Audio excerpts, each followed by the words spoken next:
Joke. Got it. I'm all set. Okay, so I figured I'm just going to start at the beginning, clay state, wet working with it, drying it, shrinkage, connections, and then go into the firing, because everybody seems to have little problems especially when they switch from silver into the base metals, because you're really used to the way that the silver properties work. It is really different for the base metals. So I thought I would just kind of start at the beginning and show you kind of how I work through a little project, and do some of that, and then we'll jump into, maybe I'll start taking some of the questions when I'm drying the pieces a little bit, and see if I can answer some of those tricky things for you guys. Okay? Sound good? So let me turn, of course, now since my cameras weren't working this morning, I have to turn the camera thing all around and get that all set up. It never fails, right? So let me turn this thing around, get you pointed in the right direction here. But see, at least I have a backup plan, right? It's a little bit, I think that might be too high.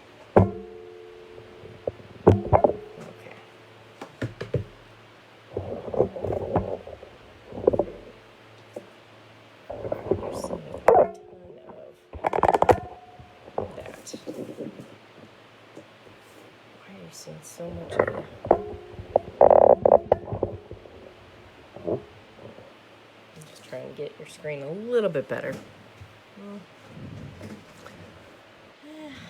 Well, we're going to live with it. Again, like I said, it's just going to be one of those days. Okay, so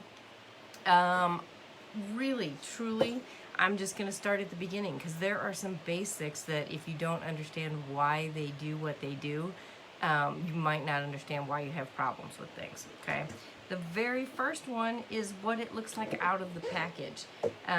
This is 5-star. There are other brands, and they come a little bit differently out of the packages. Some powder, right? Some vacuum sealed, some not.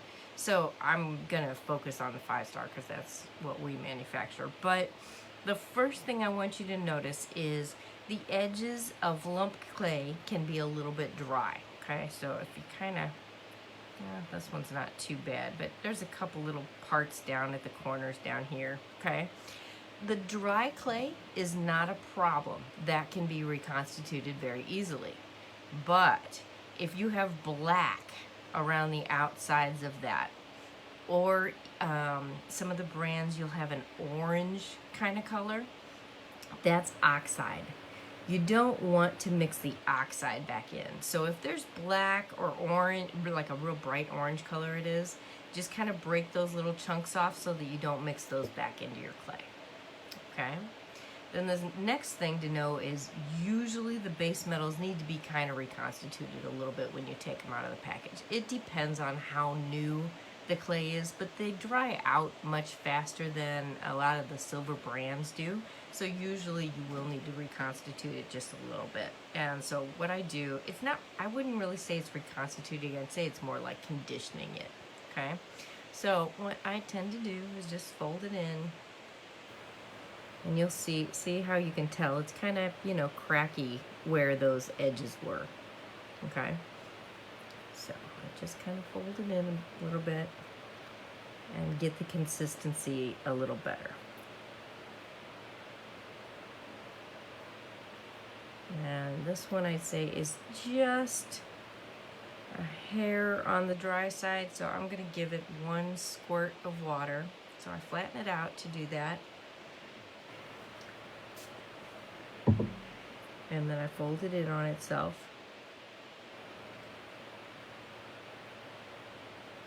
And kind of mix that water in. Okay? So again, a little bit different process than the silver, and it's primarily because these clays dry out more than the silver ones do. It's a heavier grit, or heavier particle size, I guess is the best way to explain that. So that's why you see some of the drying out. It just doesn't retain the water quite as much. Okay? Okay. Unless, I take that back, unless you get like a flex version or something like that. Okay? Okay, so there is my clay ready to use. I'm going to put it back in my little jar here real quick, just so it stays decent condition while I set up for my piece. And I'm just going to make a simple piece today. I think I'm going to use, I have not used these yet, and I need to make some samples, so I'm going to use these cool new textures. These are the new textures at Clay Revolution that we came up with. They're like super cool. It's called a multi-design mat, and you'll see what's going to happen in a minute. But it's got multiple layers on it, so you can make lots of different designs out of one shape, and I'll show you what I mean. So I need to make some samples, so that is what I am doing today. Okay, so put some release agent on. That, I would say, is pretty much identical to the silver working. Oops, sorry about that. You'll need maybe a little extra than you do when you're working with silver, but not significant. Okay. The next thing I'd say is you generally can make your pieces thinner with the base metals, but you will run into, I need another one sitting here, you will run into shrinkage problems and potential cracks in them. So a lot of people, when they start, will start with a heavier piece, a thicker piece. I think I would suggest doing that if you're starting base metals. Start with a thicker piece and work your way down to kind of get a feel for the properties of the clays. Okay? Okay, so I'm going to go ahead and roll my piece out on this design here. Oh, I don't have any release agent on my hands.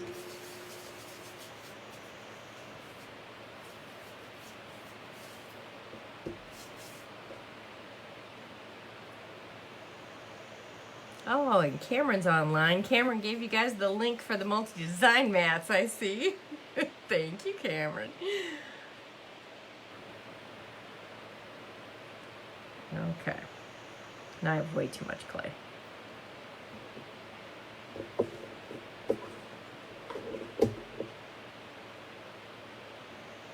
Just restart that shape.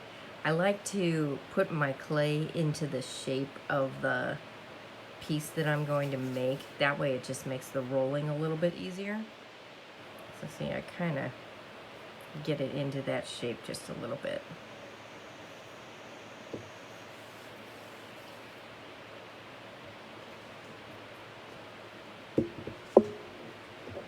Okay.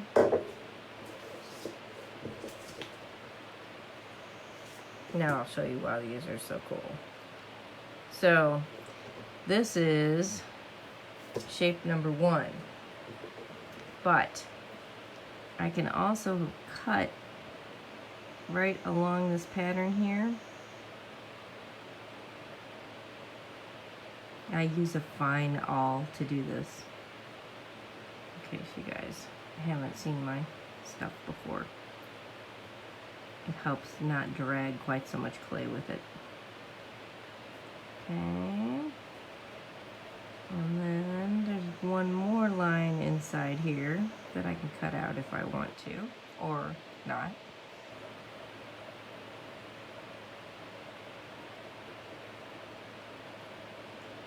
Okay, and now I'm going to cut the outside.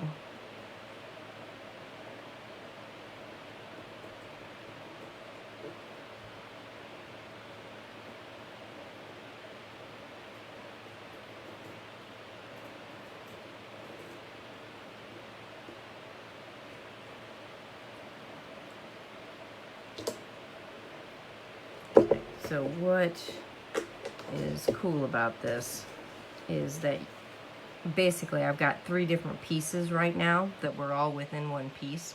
So I wouldn't have to have cut those, you know, and I could have like different layers of things. But what I'm going to do is, I can get that thing off of there. Of course, I didn't quite cut through the back of that.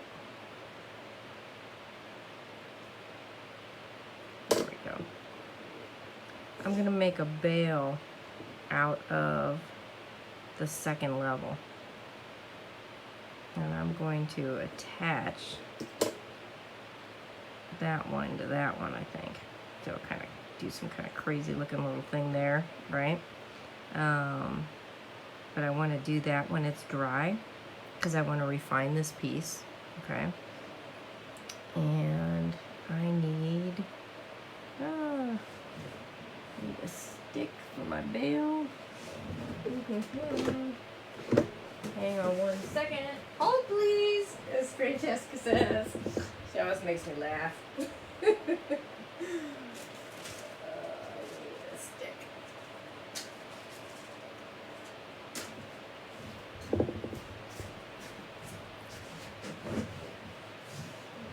Okay.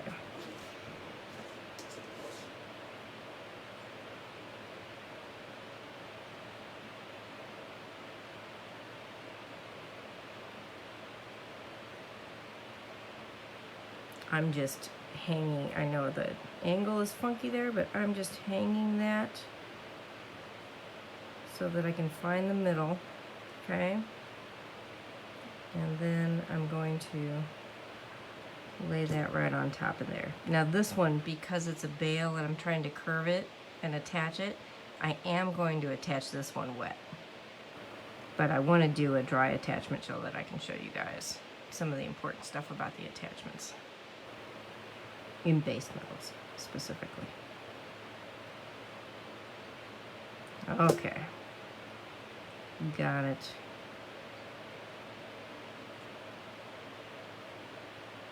Okay, so now, that was a little delicate maneuver there. I just did. So what I want to do is really make sure that this attachment is really good. Now in silver, we could just, you know, kind of wet under that and it would be all fine and it'd get nice and muddy and we wouldn't have to worry about it. But in base metals, you really don't want to trust in that, okay?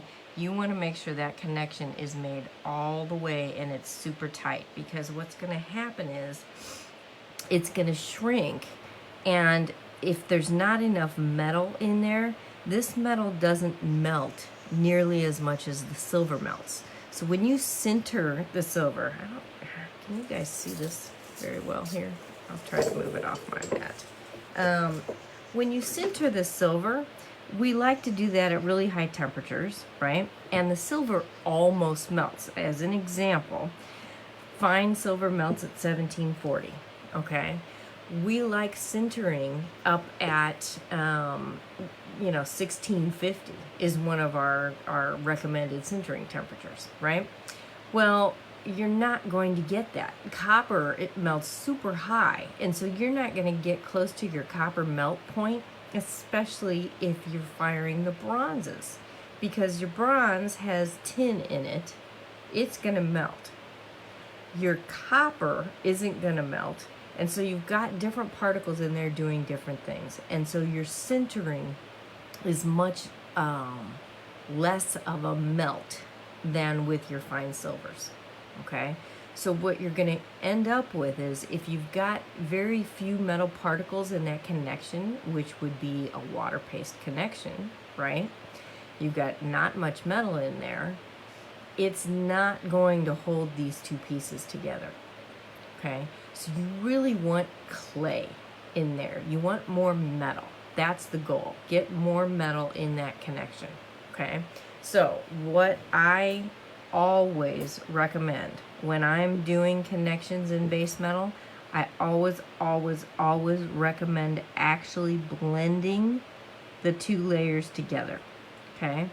Instead of just using paste or just using water, even especially, I always actually blend the clay from one piece to the other piece. It's called, in ceramics, that's called a hatching method, right? You blend a little bit of clay from the top and a little bit of clay from the bottom up into each other, and that creates one piece.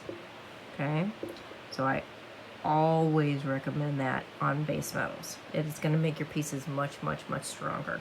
Okay, so that is number one rule of base metals. They don't act like silver. Okay, so now I'm going to let that little guy dry up, because I am going to attach that one with paste for you and show you what I would do, and we'll talk about that a little bit, but I wanted you to see that. I could only blend the top of this one because of the construction that I've got going on here. So I'm going to come back in and put more paste on the back side of that bale after it's dry. Okay, so let me get rid of that real quick and put it on the dryer.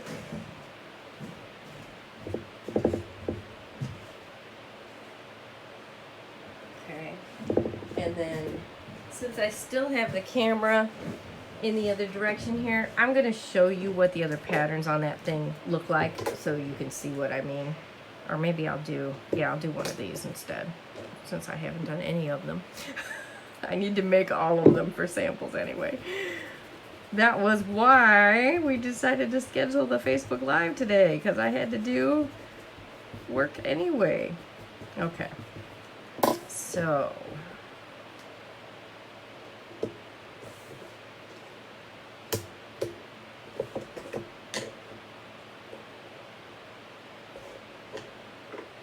anybody got any questions so far while that piece is drying?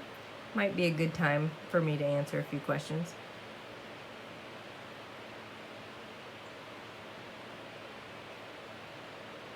Nothing?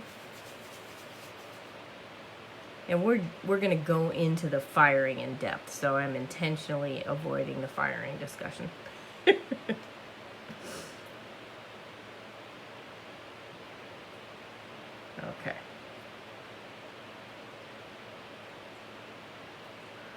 Hi, Jerry. Okay, is it possible to create sort of a rivet using wire from the same metal to reinforce the attachment? Using wire. Yes and no is the answer to that. What would actually happen is you're really only kind of getting a fuse to the wire. It's not really a strong connection to the wire. Because the clay is going to shrink. So imagine this is your wire, right? The clay is up against it, okay? Yeah, this way or this way, right? And the clay is going to shrink. The clay is going to shrink away from that wire. It's not going to shrink to it. If it was, if you're saying a rivet going through the pieces, like from here to here, okay, now your clay is going to shrink this way and your rivet's going to stick out, which is not the end of the world, because you could maybe trim that off. So you could, some designs, it would work better on than others, I think, It definitely would help with the strength issue, for sure. Ruth says, I explain it so well. Thank you, Ruth. I appreciate that. Okay, so this is the second pattern. I'm just going to cut around this guy. And I think this one I'm going to leave. Let's see. What do we want to leave on this one?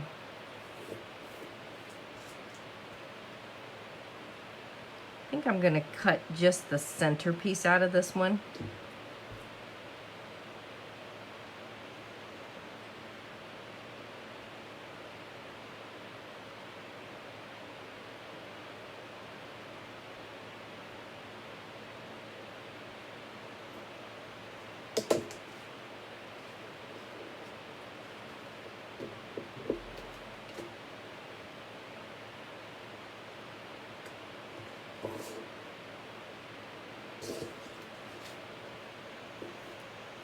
I'm just going to do that a little bit.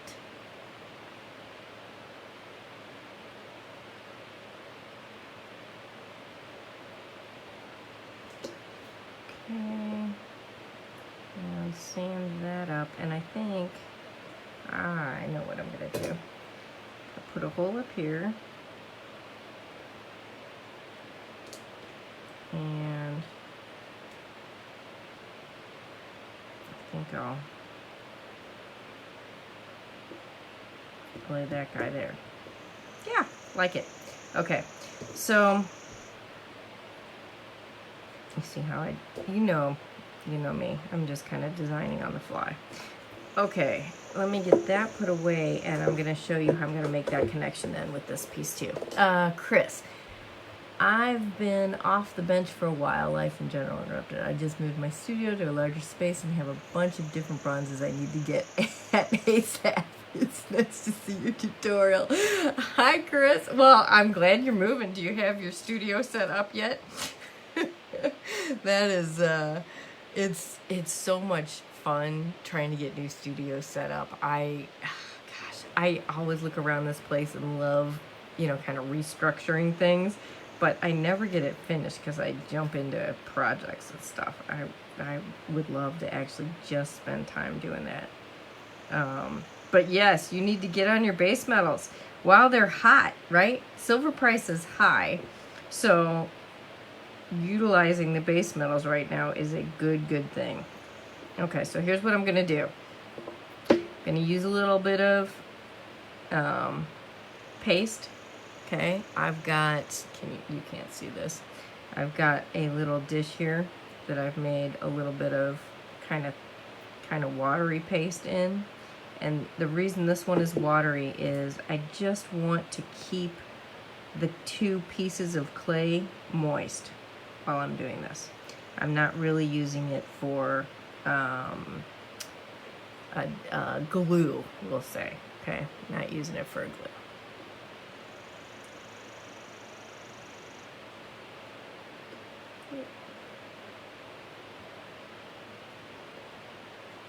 Okay, so what I want to do is put a little more water in my jar here. I want to wet the edges of this piece because I want to blend it into the other piece. Okay, and again, you don't always have to, like with this, it wouldn't have to be the strongest thing because it's just laying on top, but you don't want it to fall off. And you really don't want to see the crack on the edge either, right? Between the two pieces. So what I'm going to do is come in here. I'm trying to see if you can see this. I'm going to come in here and blend the top one to the bottom one. And it's, hopefully I can do that enough that you can see what I've done here.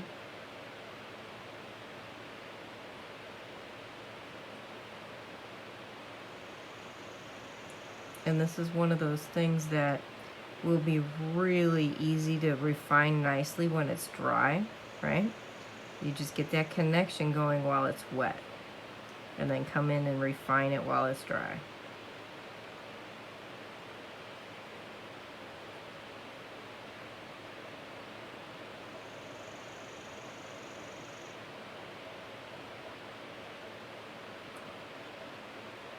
Hard to get an angle for you guys, but I hope you get that idea.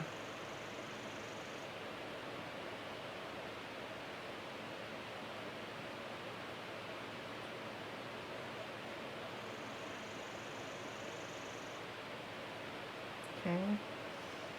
And on the sides is more where I'm going to do it with more of a paste because I don't want to lose my texture.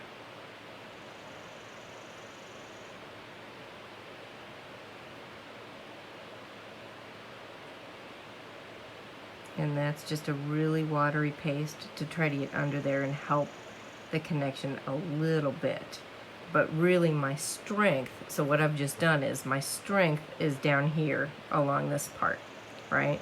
That's where I've made it actually connect the top piece to the bottom piece. And this watery paste that I'm using up here is really just to kind of seal those seams up a little bit and kind of clean it up.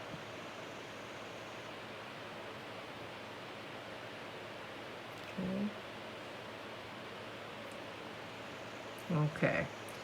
Anybody got questions on the importance of the connections then in base metal? Because that is really one of the super important parts. Okay, I get a lot of people have trouble with cracking issues and things like that. And there's really two kinds, and we'll talk about that a little bit more. But a separation of a piece is not really a crack. It's a separation of a piece, okay? Because this piece and this piece are two different pieces, right? If you get a crack between them, it's a separation of the two pieces. So that's why I try to always join the two pieces into one piece. Okay, that's going to help with any potential shrinkage problems that you've got. Okay, let me put this guy on the dryer and check on those other ones real quick. I think I'll come up and talk to you on the screen.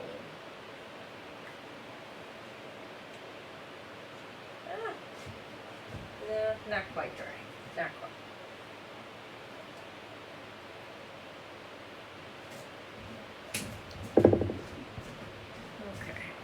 So let's come up and talk to you for another couple minutes here. And again, I'm so sorry about the camera thing. You know, it doesn't fail. And my hair's all over the place now. Let me get all together. So, okay. We talked about not reconstituting, but you know, reconditioning your clay a little bit when you take it out of the package. Okay. We talked about potentially needing a little bit more release agent than you use with the silvers, but not too much. Again, if you've got a flex version, that is usually less reconstituting, but it does take longer to dry, and you have different shrinkage issues with the flex. Okay. Did you guys know that you can make any of the clay as flex? Did you know that? So, it's just glycerin. That's all. That's what flex clay is. It's got glycerin in it, so it's nice and easy to do. I don't normally do it, but occasionally I'll do it for a simple project. Okay, I'm getting off track. So we talked about that. Drying. I do notice, it's especially important if you're doing thick pieces, which with base metals, you can tend to, you know, lean towards thicker pieces, right? Because you've got an inexpensive product. So the thicker the piece, the more issues you're going to have with drying. What you need to be aware of is the skin or the surface is going to dry faster than the inside. Now, imagine you've got three things in the clay, right? You've got metal, binder, and water, okay? And as that water is drying, you're shrinking. And you shrink, probably half of the total shrinkage shrinks during the wet to dry phase, okay? So imagine that skin shrinking, right? But the inside is still wet because it's not exposed to the air. Okay? That is going to cause, it can only shrink so far. So that's going to cause the outside to get little microfracture cracks in it. Okay? You won't always see them. You won't always have a problem. But sometimes you do. So, slow down your drying a little bit, especially on the thick pieces, okay? Don't try to push it so fast, because what happens is you can't really see those kind of cracks. I call them microfractures because they're there. It's like so imagine as the water dries, you've got metal and you've got binder sitting there, right? Little powdered balls, okay? You get a little crack where, you know, like the skin of mud, if you ever see mud out in the desert and stuff that's dried up. That's exactly what I'm trying to show you. that's going to crack right there, and you're going to have a little crack, okay? If you're lucky, when it centers, it's going to shrink, and anything small might actually kind of come back together, okay, if you've got a whole lot of that, right? But if you don't have a whole lot of it, and the shrinkage direction of your piece is not working with those little microfractures all over the place, they're going to separate, and you'll see cracks on it, okay? So it's something that you want to be aware of, we'll put it that way. I see more problems on molded pieces, like a really dimensional, picture a shell, right?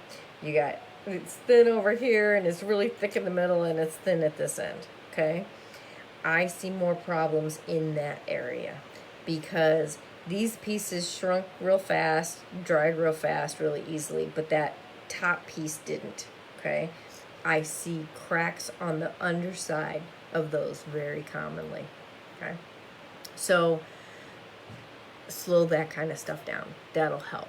A flat piece, flip it over until that outside really gets nice and even skin on it. Keep flipping it over.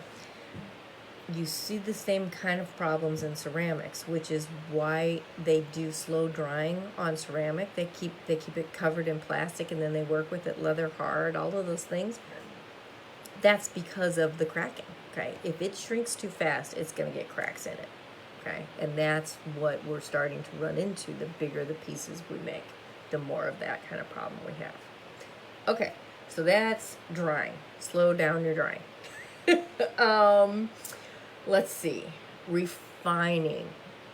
I would say refining is pretty similar. You can use a little bit heavier grits on them. They're a little bit stronger in dry state, so you don't have to be quite as delicate with them.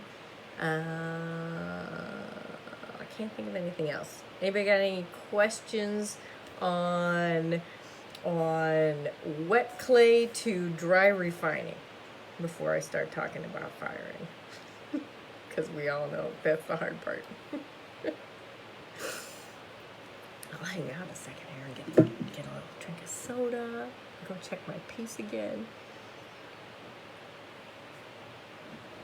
While I wait to see if any comments come up. Okay.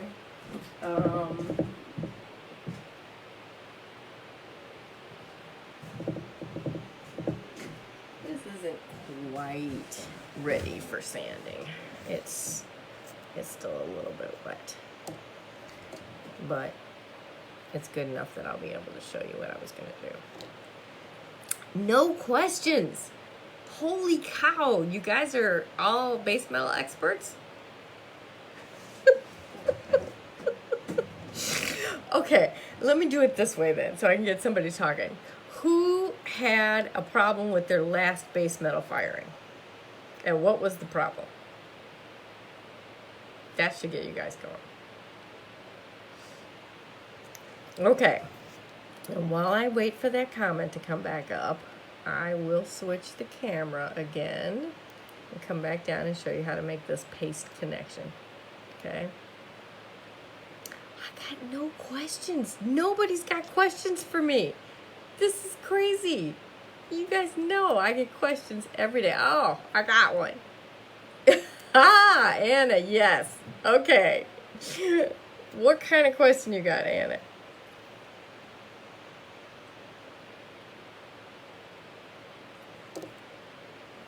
I'm going to get my sander while you're doing that.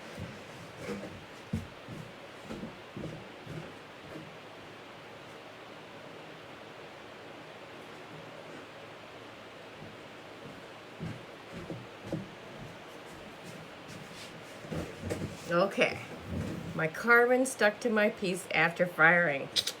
Easy one, surprisingly. Lots of carbon, right? Like caked on all over the place, a whole bunch of little pieces. That is because your carbon was not pre-fired, okay? You need to pre-fire all carbons before you fire them with your clay, okay? There are some chemicals and things on there that for some reason it just sticks straight to the clay. Sorry, it's slow. I'm still in the hospital. Oh, I know, Anna.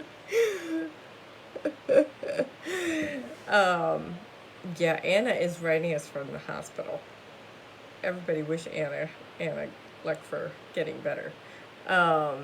So all you need to do when you get new carbon is fire it in the kiln at 1,000 degrees for 15, 30 minutes. 30 minutes would be nice and safe, okay? It really just needs a chance to burn all that little stuff off of there before you fire your pieces in it. So anytime you put fresh carbon into a container, anything like that, always make sure it's pre-fired, okay? Okay. Jerry, working time on wet clay, same or different from silver? I would say it's a little bit less than silver. It dries really fast on you.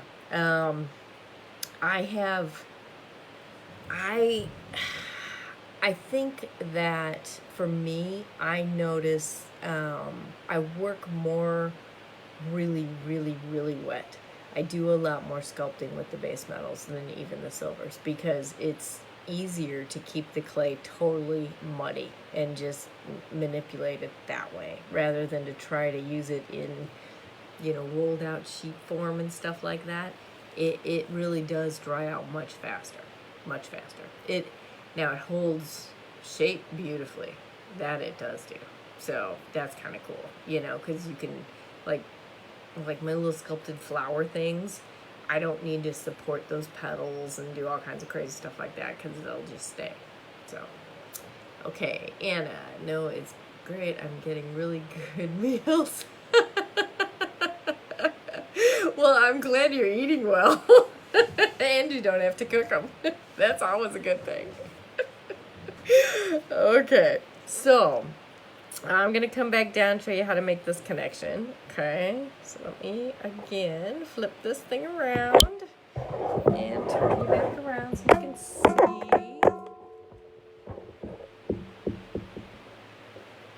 Okie dokie. Oh, and maybe I'll get rid of this mat because it is distracting for the camera.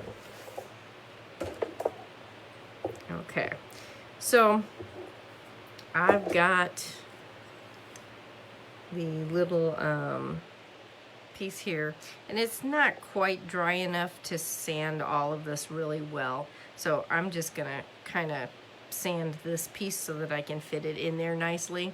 I don't want to, it's, obviously you can see it's delicate. It needs special slow refining to make it work nicely. So I'm not going to push my luck and break it. So I'm just gonna take a couple little quick sands down here where I'm gonna put that piece for you. Okay.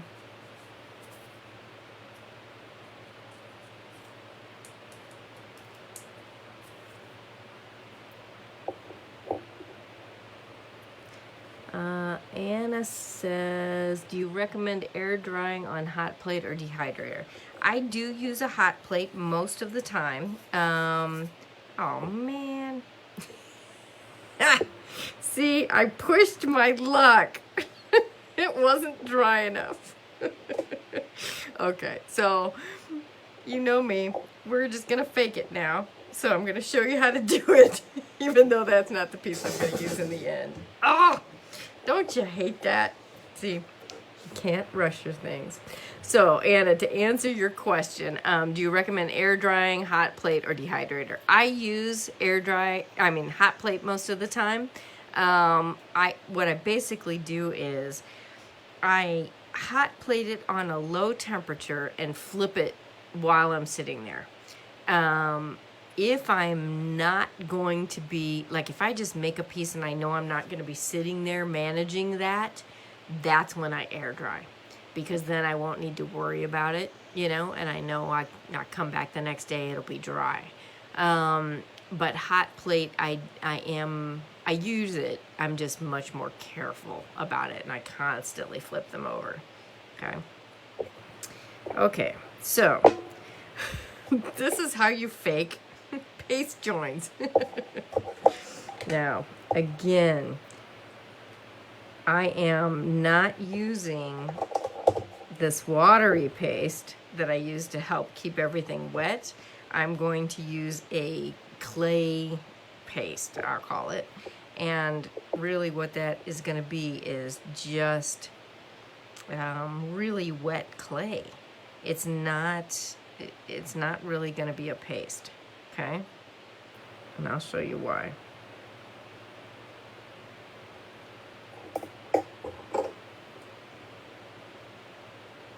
And if I'm doing a lot of work, I'll make, you know, a little jar of this. But I wanted to show you how thick it really is. So that's why I'm making this a little bit for this project.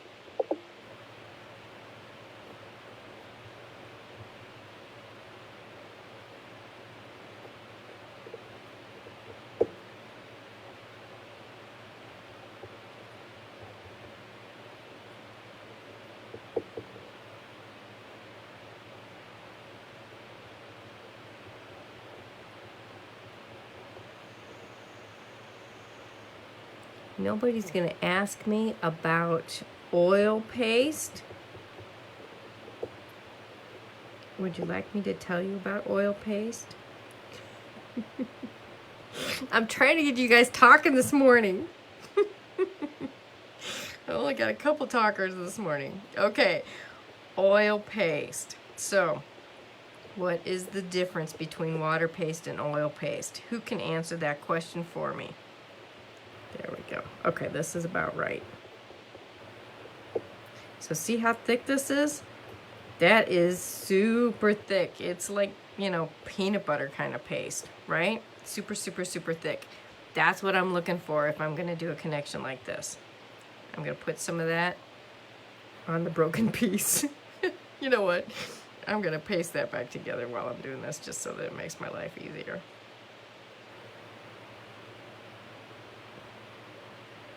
Okay.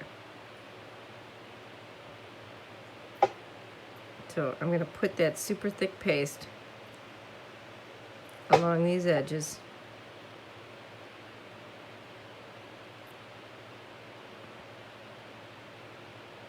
Leaning more towards the back of the piece because I can clean it off the back easier than I can clean it off the front.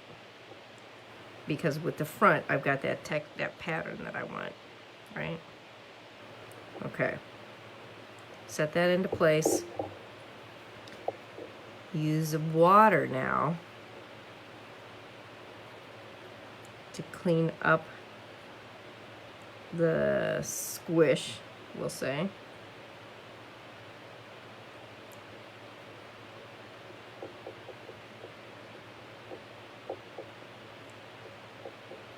You guys can tell what I've done up here just to keep that piece from falling apart while I'm working with it. Okay, so the front now is cleaned up along the seam, right? I would probably, if I was doing this, you know, permanently, I would actually let that dry a little bit before I flipped it over. But on the back, I'm gonna go back in. See that lip right there? I want to fill that. See if I can do this while it's still wet. I'm gonna fill that lip with paste and leave that excess on there and let it dry and then sand it down. Okay?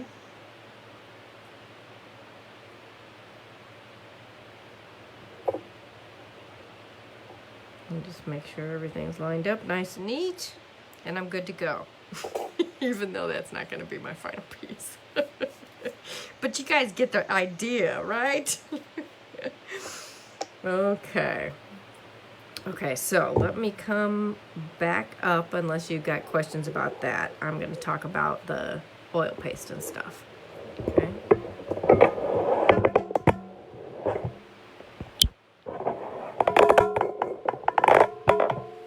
Okay. Let's see, did you fill the back lip with the oil pattern or water, oil paste or water paste? I didn't answer that question for you yet. I did not use oil paste, okay? So I would like to discuss oil paste and water paste. Some of you have heard me discuss this before, I'm sure. But it's kind of an important thing to understand, okay? Oil paste is not stronger than water paste, okay? Imagine what you're doing, right? To make paste, you take clay, which has metal, binder, and water, and you add more water, okay? That just means you reduced the proportion of metal to water, right? Okay, so you've reduced your metal content within that volume of product, okay? Oil paste. How do you make oil paste? You take, sorry, I'm trying to wash my hands off while I'm talking here.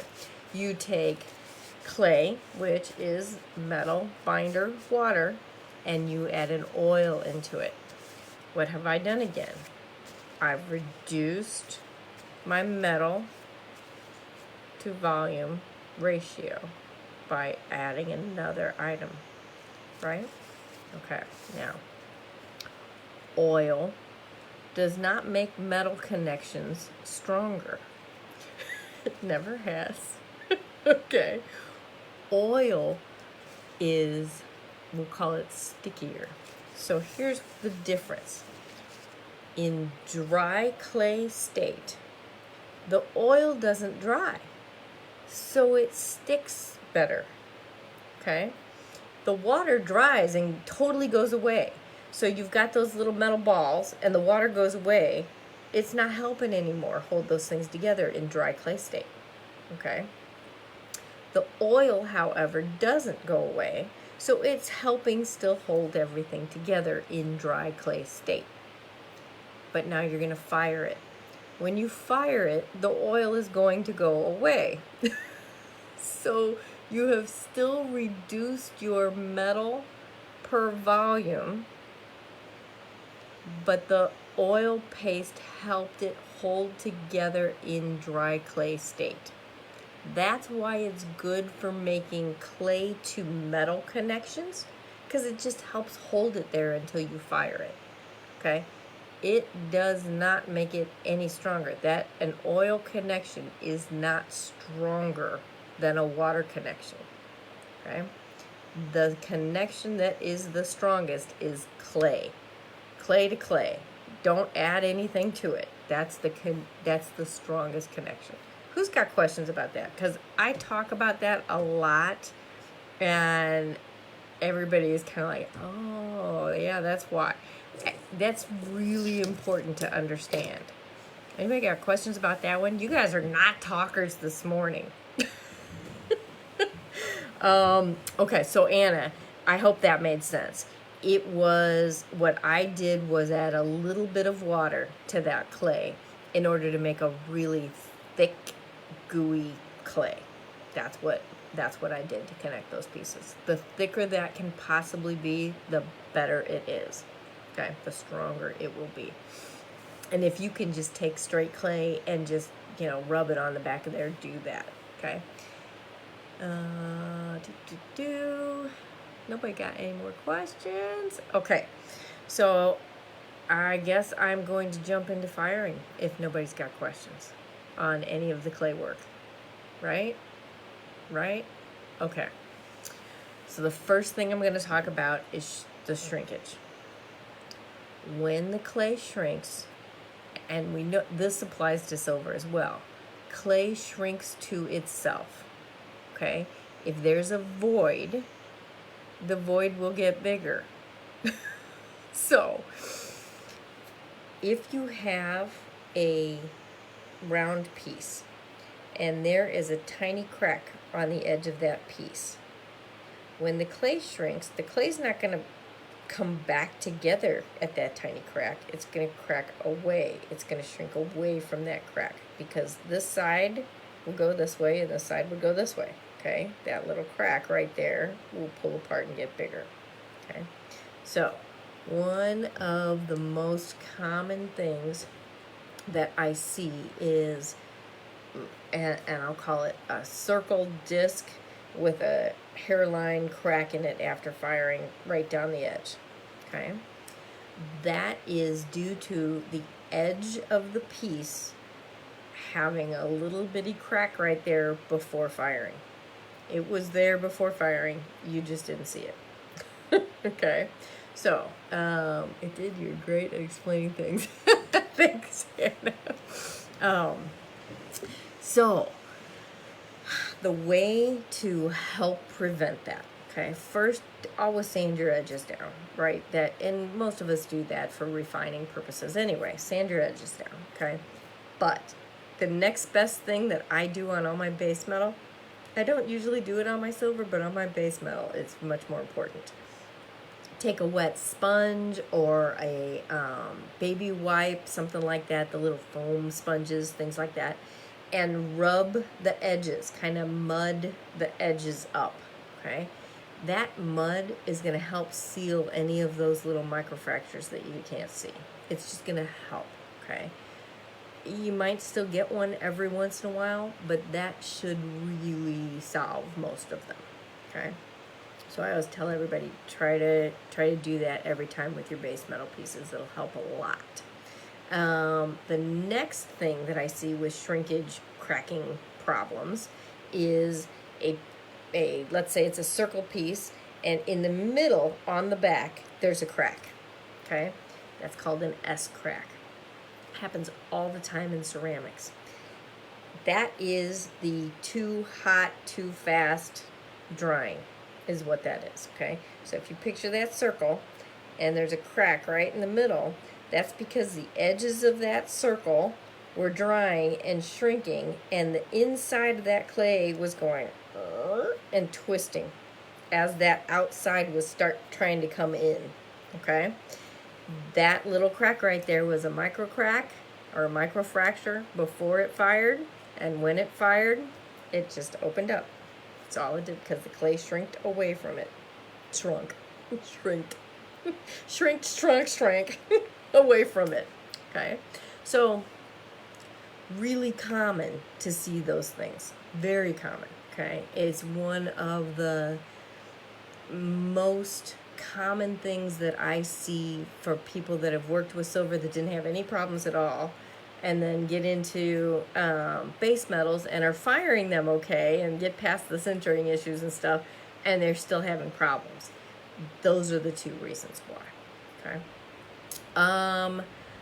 I think I got just about enough time left. I wanted to put a link on here because Cameron, I think, is still online with us. And I wanted him to put this up there before he takes off. And I'm gabbing. You know me, I like gabbing. And then that way we don't have to wait for him. I have a 5-star certification, base metals certification class coming up online in October. Several people asked me for it. And I did one in the past, and I scheduled several, but I think people were having trouble getting out to get to them. So I think doing it online, and I'm doing it in 2 days, you have a month to complete the project, so it gives you a little bit of flexibility and time. So I went ahead and scheduled that. That's scheduled for October 20th and 21st, I think it is. And if Cameron's still online, he'll put the link up there for you guys. But you basically we do 4 projects, but we use 5 different metals. We do combination metal firing, like a light bronze and a red bronze together. We do the white bronze, which is the other tricky one everybody has trouble with. So, and stones, that kind of stuff.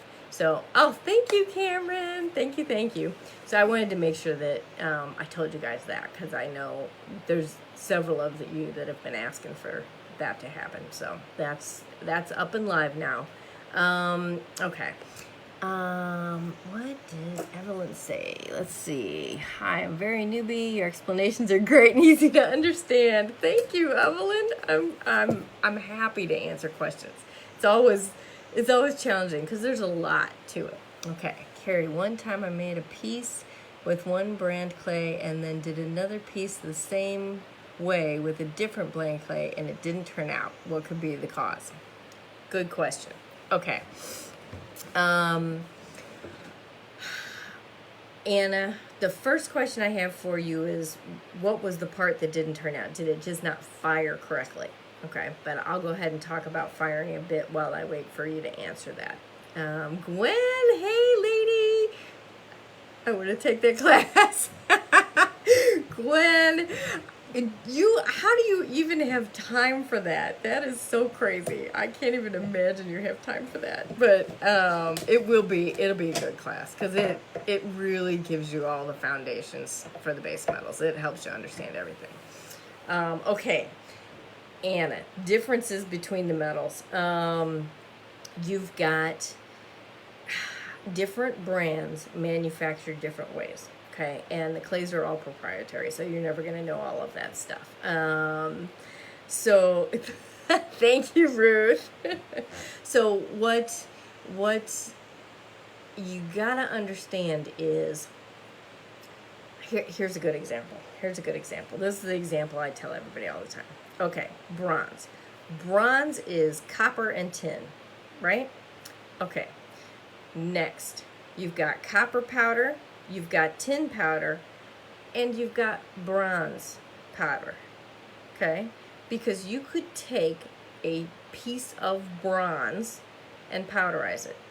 Or you could take a piece of copper and powderize it, and take a piece of tin and powderize it, okay? So bronze clay can be pre-alloy clay or post-alloy clay, which means I can make bronze clay out of bronze metal, or I can make bronze clay out of copper metal and tin metal. See what I mean? And they act very, very differently. The next thing is particle size, okay? Every manufacturer uses a different particle size. Some of them are even different particle shapes. Now in the silver, it's common to have different particle shapes. That's why some of the silvers act differently, okay? In the base metals, it's not quite as common to have different particle shapes, but there are some out there. Then you've got the binder. That usually comes into play early on, okay? That's usually the difference in the clay state is the binder. That's usually where you find differences, okay?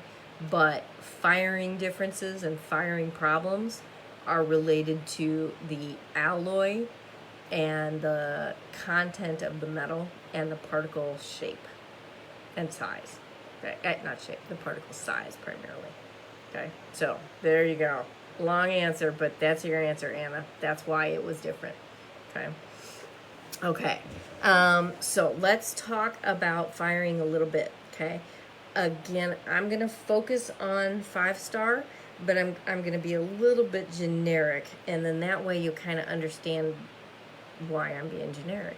You know, I like to explain things the long technical way. So, okay, you've got 2 steps in firing.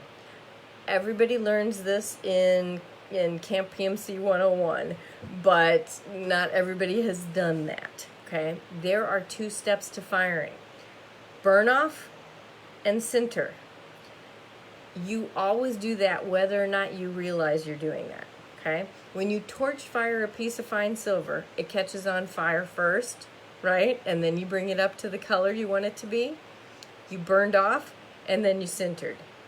Okay, so you've always got burn off and sinter. In base metals, burn off is more important. It takes a little bit of time, and you don't want to start sintering your metal until the burn off is complete.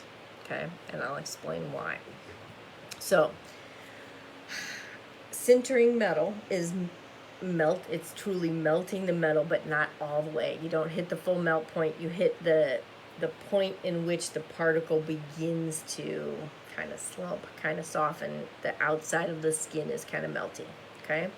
So if you've got this piece of metal clay, right? If the skin of that begins to sinter and the inside is still clay, it's not going to sinter inside. It's going to kind of seal up And what happens is the heat distribution doesn't work right. And so inside there, it won't ever center. It'll just be clay. Okay? So burn off needs to happen fully before the sintering begins. Okay? You can do that two ways. You can fire really low for a long time and then eventually reach the center point. Or you can burn it off and then center it in two different steps. Okay? So that's why you see different kind of firing schedules for the clays. Different brands recommend different ways. And it's just, you can do either way with any brand. You just need to be able to adjust it yourself to figure out how you want to do it. Okay? So I prefer the two-step method for a reason. If I burn off my clay and then I stop and look at it, I can tell if I've burned it off all the way by the color of it. If it's brown, it's not burned off all the way. And now I can burn it off more before I go to step 2. If I do it in one step, inside carbon, right, we're talking about, if I do it in one step and it comes out of the kiln 6 hours later and there's something wrong with it, I don't know if it was the burn off or the sinter that went wrong. Okay? But if I do it in 2 steps, I can tell, in between. I have a chance to fix it before I sinter it. Okay? So that's why I prefer 2-step method. Now, again, you can fire any clay either way. You just need to know what you're doing. Okay? Okay, so 2-step method. This is how I do mine. I put a stainless steel mesh like this, put my pieces on top of it, put it in the kiln, fire it full ramp. It doesn't matter if the kiln's hot or cold, doesn't matter. Okay? Full ramp to 1,000 degrees, and I hold it there. Small pieces, 5 minutes. Thicker pieces, 10, 15 minutes. Crazy monster pieces. Oh, here's one. There's one right on my desk. You're going to love this guy. How about that little guy? He's solid. Isn't he cute? He's a little chicken. That is 100 grams of clay. And it's solid. I burned that off for a half hour. Okay? So, burn off on seal mesh, hold time is based on how thick your piece is. If you want to be safe on a normal piece, like this thing that I'm making, this little guy, I would do 5 minutes to be fine. Okay. Okay. The mesh is important. Stainless steel, not, my brain, what's the word? Galvanized. I got it. Not galvanized steel from the hardware store. Galvanized steel has zinc in it, and that is not good for you. Okay? Stainless steel mesh. Right? Okay. Take it out of the kiln. Doesn't matter if it's hot or cold. If you can handle it hot, that's just fine. You like him? Jerry, I had so much fun making this chicken. There's a little plan that I have that someday will happen. He is a pawn in a chicken chess set. I've got the whole thing in my head. It's going to be hilarious, but someday. That's a someday project. So anyway, I got distracted by projects, see? So I'm trying to wrap it up here. I've been on an hour already. Okay, so take it out of the kiln. Doesn't matter if it's hot or cold, okay? Obviously, if it's hot, handle it carefully, okay? When it comes out, they're going to look like little charcoal briquettes. That is correct. Sometimes they'll have a little bit of light gray. You guys like my chicken chest set, huh? Sometimes they'll have a little bit of light gray on the top. That's ash from just the burn off smoke and stuff like that. That's fine too. I have a hair on my face. So what you're looking for is brown. If there's still brown in it, like the clay color, put it in there another 5 minutes. Just redo it another 5 minutes. You should be good to go then. Okay? Then you put it inside the firing container. Now, I use the stainless steel boxes just because I go through so much of it and I fire fast. I fire really fast.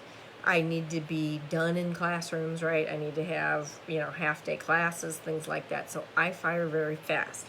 You can use a ceramic container. You can use a stainless steel container. The ceramic containers can't be taken out of the kiln when they're hot. That is the only reason that I use the stainless steel, okay? That way I can pop things in and out of the kiln all the time as much as I want to, okay? So I use this particular box here, and this is a used one. I wanted to show you a messy used one, okay? This is the one that fits inside like the SC2 and the Kingpin 88. It's kind of a standard box, okay? Whoop, I almost got a lot of dust on the top. Hang on. Okay. So you put your activated carbon in the bottom, okay? You put some pieces on top of that. Keep about a minimum of a 1/2 inch away from each other. They need carbon around them, okay? That's why you put carbon on the bottom, and then you lay them in there, and you put some more carbon on, and you lay another layer. You can get like 3 layers of pieces in here, and nickel-sized pieces, you could easily get a dozen. No, maybe not a dozen. Maybe 10 on the bottom layer, on each layer. Okay. Fill the box. So here's the funky part. Fill the box. This is again where we get into my opinion, how I fire. Okay. Fill the box all the way up with carbon. Here's the thing. Carbon gets rid of oxygen. Oxygen is the thing that we don't want for base metals. Base metals oxidize when they're hot and exposed to oxygen, okay? We don't want them to oxidize while they're trying to sinter. We're trying to keep the oxide off is what we're trying to do. So the more carbon we have, the less oxygen we have. That's the goal, right? So that's why I use a lid. That's why I fill the box all the way up with carbon, okay? Is to just eliminate as much oxygen as I possibly can, okay? So even if I have one piece, I put the piece towards the bottom of the box and I fill the box all the way up with carbon and I put a lid on it every single time, okay? That's gonna keep the majority of the oxygen out of the box, okay? Activated coconut carbon is the carbon to use for base metals, okay? I'm not going to go any further with that because that just gets confusing. There are named ones out there. Like we call ours, what do we call ours, Cameron? Chromatic carbon, okay? But that's the one to use for base metals. It's going to get you the most colors, okay? Let's see. So, the messy black stuff. See the messy black stuff? That's not from the carbon. The carbon does have black stuff and it is a little messy, but it's not coming out of the box. The box itself is getting fire scale on it, okay? And it's warping. That's why I wanted to show you this particular box. See how my lid doesn't fit right anymore? It's all wiggly, okay? That is because the box is warping and oxidizing. Every time you fire it, that's going to happen. Again, I said this in the beginning, but if any of you weren't in the beginning of it to hear this, you need to pre-fire your carbon. And if you have a new box, pre-fire the new box. You can do that all together. You can put the carbon in the box and fire it and you'll be fine, okay? That's just going to burn off any funky little impurities that might mess with the metal, okay? the box will wear out eventually. You can bend it back into shape to get the fit, you know, to be better and stuff like that. But eventually it's going to get to the point where it's really brittle and it won't bend back into shape, okay? So the way that that is working is the hotter the temperature is, the more that that's going to happen. If you're not using, like, copper fires the hottest, the light colored bronzes fire the lowest, okay? So if you're just doing light bronzes, you're not going to go through nearly as many boxes. If you do a ton of copper, you're going to go through more stainless steel boxes for sure. Okay. Ruth, I noticed some pieces in the front of the pan did not center when the ones in the back did. Ah, do you suggest longer time or higher temp or both, and how much? That says to me, if it was truly the front of the kiln, okay, if that was that direction, that says to me that you do have a relatively significant temperature difference towards the front, because you usually don't see that, okay? So I would look at two things to make my decision on what to do. One would be if your pieces come out kind of dark, that usually means that your temperature is a little on the low side, okay? If your pieces come out really bright, like almost yellowy kind of golds and stuff like that on them, then you're usually running hot, okay? So I would look at those pieces, and if all of your pieces are kind of on the dark side, raise your temperature. Start there and see if that helps. If the other pieces look like they're, you know, mid-range color or even bright, then you've got a problem within your kiln. And you know, maybe could get it repaired, or maybe just focus your firing towards the back of the kiln to avoid the problem, okay? So those would be the two things I'd look at.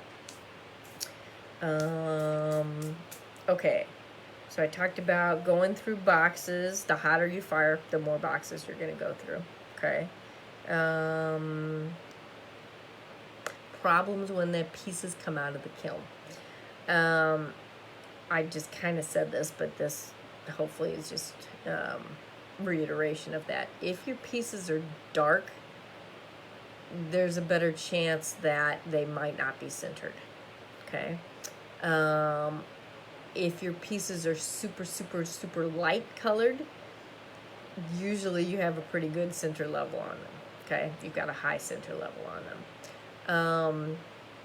And if your pieces are bubbly, okay, like raised bubbly, not divots, but bubbly, okay? Bubbly means that you started to hit the melt point of the metal. So you're too hot. Drop your temperature. And I usually go, if I had something drastic like that happen, I'll usually drop it like 30 degrees, okay? If I'm just trying to tweak it just a little bit better or a little bit worse, then I'll start at a 10-degree drop or increase, just to kind of see if that helps, okay? So 10 degrees is a small adjustment. 30 degrees is a little bit more significant adjustment, if that helps too, okay? Time is usually not the factor in adjustments, in problems, we'll say. Time's usually not the factor in problems, because the manufacturer is going to tell you what they've been successful firing at. That's what your directions are going to be. So if I tell you that you can sinter in an hour, you should be able to sinter in an hour. You know, now if you're trying to fix a piece that's messed up, that's where understanding the time a little bit might help you. Okay. Mary, I think you said this will be recorded so I can watch it later. Yes, Mary, it will be. It'll be recorded and up on the Clay Revolution page under the videos. Okay. Okay. That was problems. Let's see. What else do we have?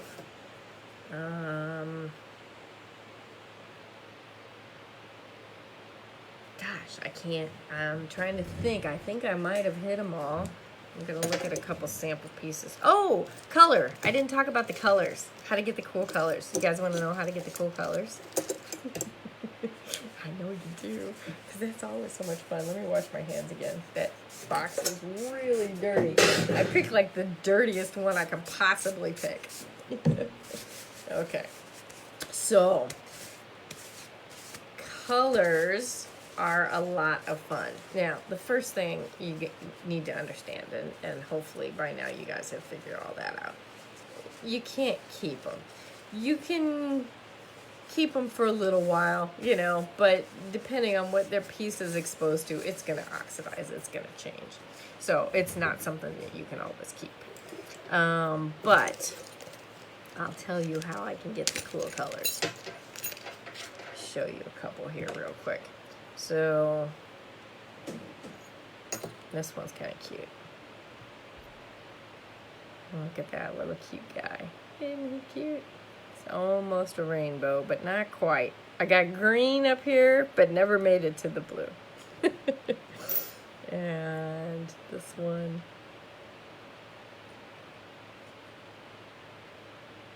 Got some nice green in it.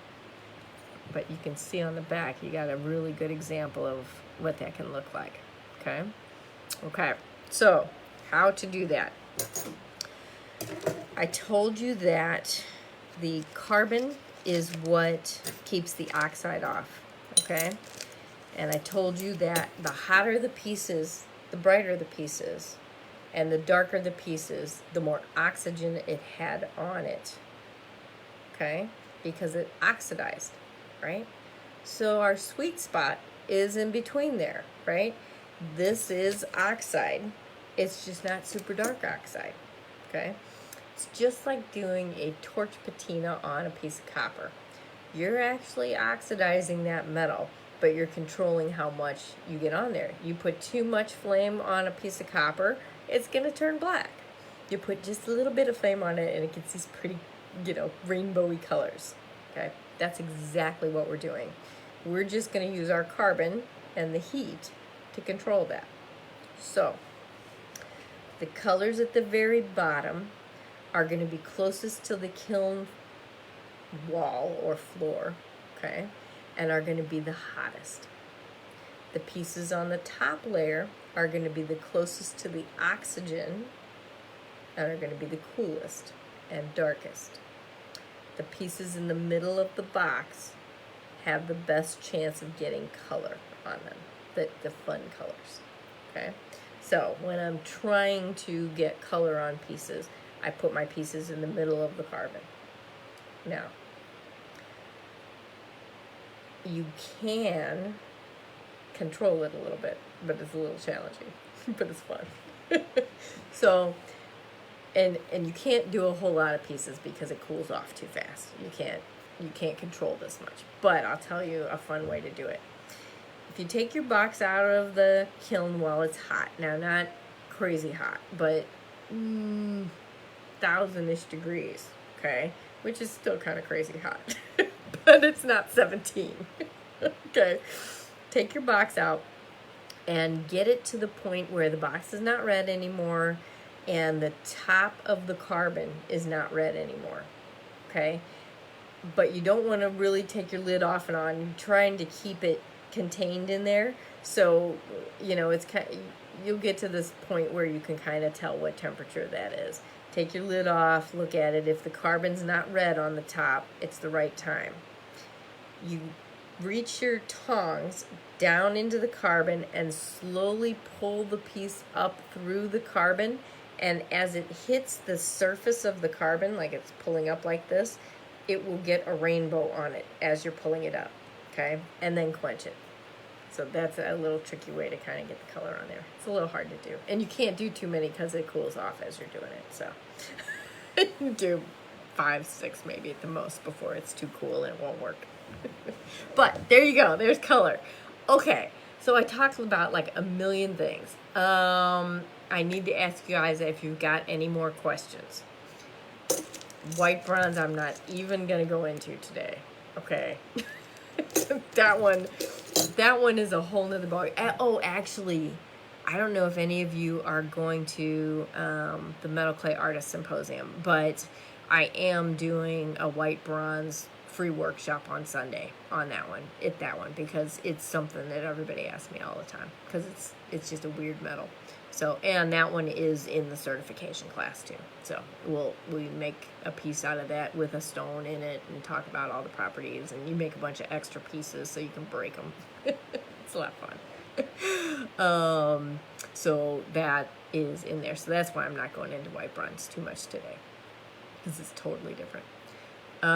Nobody's got questions for me. No more questions? Okay. Oh, there we go, Jerry. Which clays should we start with? That's a good question. So I actually prefer the light bronze to start with. Red bronze is not bad, but it does fire hotter. So, you're just using more equipment. Or not more equipment, but you're going through your equipment a little bit faster with it. So I tend to like the light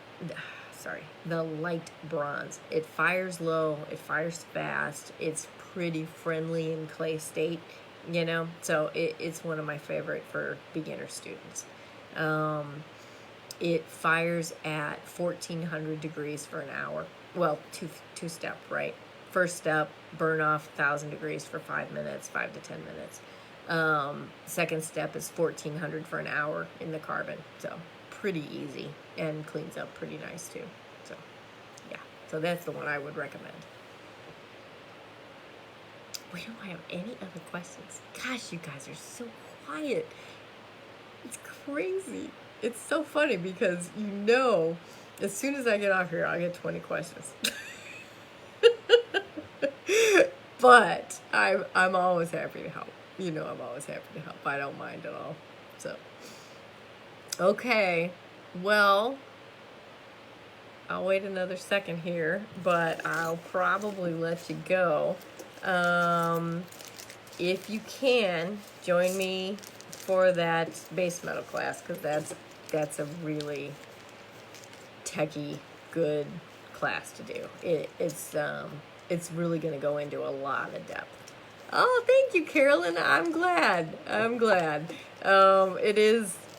It's good to understand what's really happening with the clays. And, that way, once you understand them, you can kind of solve some of the problems. If you don't understand what it's doing, the problems just seem completely foreign. They don't make any sense. So that's why I kind of teach the way I teach. It just helps everybody understand a little bit better. So, okay. I guess I'm going to let you guys go then. I hope to see some of you soon, and I look forward to catching up with everybody next month. It's going to be so fun. So I'll try to do this again if I can before then. Okay? I will talk to you. Oh, wait, one more thing before I pop off here.